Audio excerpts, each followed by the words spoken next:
I've often thought of making a video like this, a video where I just kind of show me cleaning up an area like a beach. I'm always discouraged when thoughts pop into my head like, you're just virtue signaling, no one cares about that, and you're just trying to stroke your ego and not make the world a better place. But luckily, the past week, I've been able to change my mind. I saw a post on Reddit of a compilation of TikToks where this guy throws trash into the ocean with controversial opinions written on the screen, and in the comments someone else linked a post of a guy who cleaned up a park. When I saw someone else posting about their litter pickup progress, I didn't think they were just virtue signaling or clout chasing.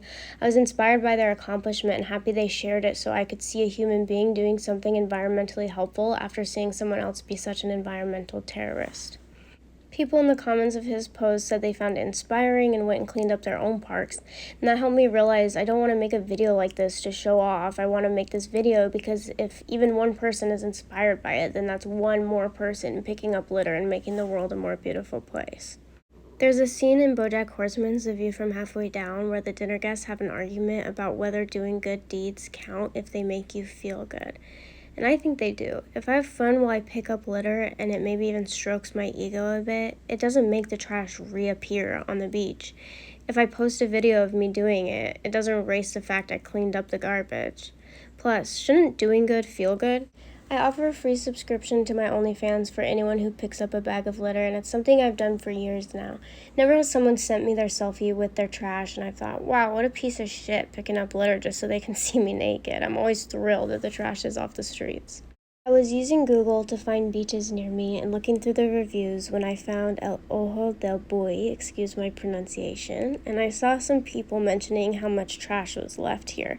Someone replied to one of these comments by saying, if you care so much, then clean it up yourself.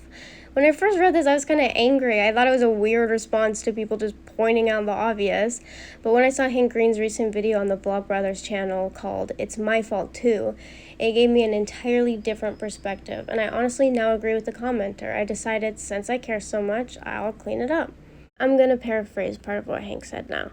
It takes one person dropping one piece of trash a day for there to be 30 pieces of trash after a month in an area. But that might be one person out of hundreds of people there every day. Almost no one litters, but the street is covered with trash.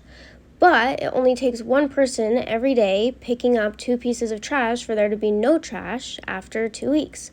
A street with no litter is not a street that never gets littered on. It's a street where the rate of people dropping trash is lower than the rate of people picking up trash.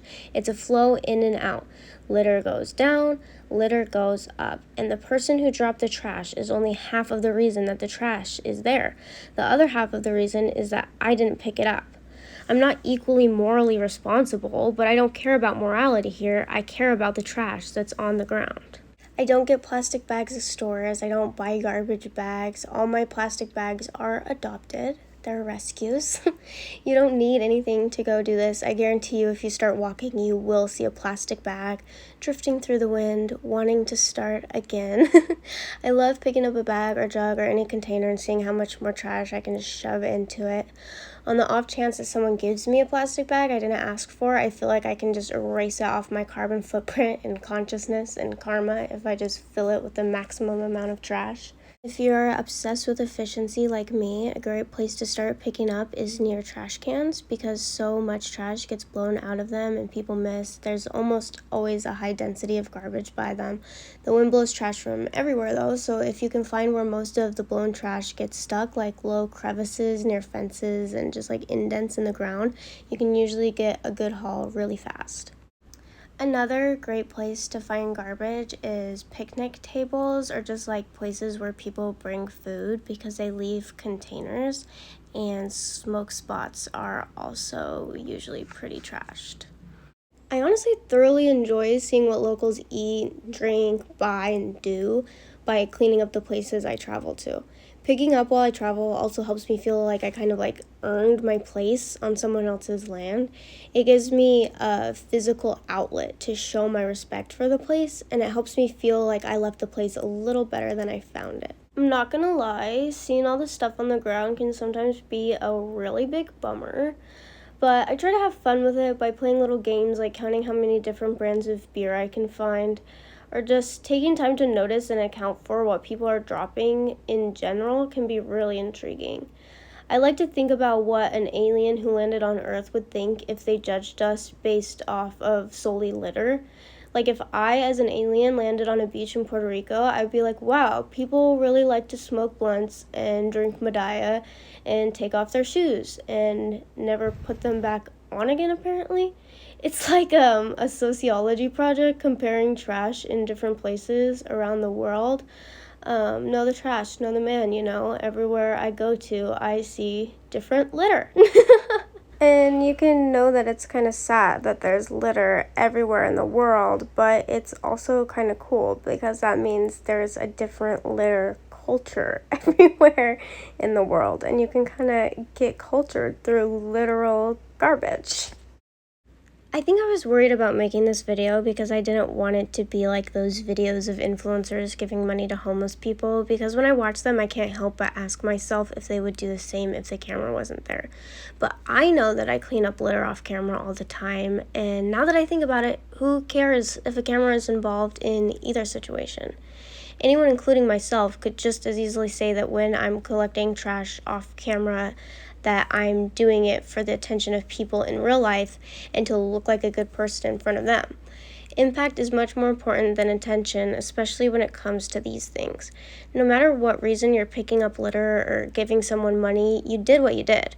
The homeless person now has more money, and the ground now has less litter. I still may not think it's great to shove a camera in a homeless man's face and make a spectacle out of them by using them as a prop, but this video isn't that, so I think I can stop harping on myself so bad and comparing myself to the people that make those types of videos and chill out on feeling like I'm virtue signaling, because at the end of the day, is it really virtue signaling if it's a virtue you truly believe in and embody and you just want to pass it on? It's also hard to virtue signal while picking up litter regardless of if you're recording it, since picking up litter in public is inherently humiliating. Not like super embarrassing, even though it is embarrassing as well, but like humbling. You have to bring yourself down to the earth beneath your feet and make both physical and mental contact with the earth and the dirt in order to both care mentally enough to pick up the trash as well as physically to be able to pick it up in the first place. As we picked up litter, we would occasionally have to pick up trash that was thrown on the ground by people who had shown up after we got there. And the humiliation we experienced and they experienced were equal. We were just on the other side of the spectrum, since we were improving the space around us and they were disrespecting the space around us. And the eye contact was truly humanizing, I have to say the least. I actually stopped picking up litter for a while when I lived in Florida because I got so tired of people yelling obscenities at me out of their cars while honking their horns at me and occasionally even seriously trying to run me over. It's not like something you get praised for often, especially not in a place like Florida, of course. But if you're willing to get out there and get your hands a little dirty and maybe even embarrass yourself a little bit, I highly encourage you to go out somewhere and make some progress. I'm glad we did it. I hope to one day have a group of people to go out and clean up with. But for now, I'm super grateful my boyfriend goes out with me and that other people are helping the cause from far away as well. I know there's tons of people picking up litter every day and I just don't see it because they're the type of people to not need to show anybody, and the thought of that really helps pacify the doomer mindset in me. I'm glad that there's so many of us already going out and trying, and I hope the litter picker-uppers of the world only grow in numbers and the litter bugs only shrink. You can blame corporations all day, and you're not wrong to, but at the end of the day, they're not the ones that are going to fix things. But you can try.